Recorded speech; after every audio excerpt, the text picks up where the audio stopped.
فيه يا زلمه؟ شو في المنتخب اللي كلنا مرشحينه للبطوله بغادر منها من جنوب افريقيا اليوم.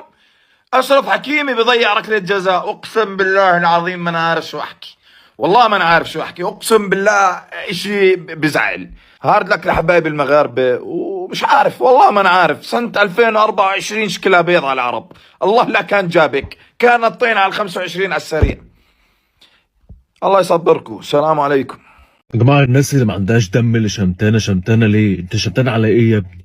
انت خارج من البطوله بجون، جايب جون في البطوله ولا جونين في البطوله، وخارج من منتخب موريتانيا مع احترامي ليه يعني، فشمتانه على ايه؟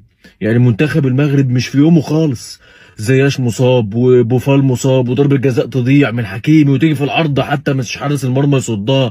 التحكيم مش عاجبني نهائيا، مش يوم المنتخب المغربي، وفي الاول وفي الاخر هي حاجه تخص المغاربه. فانت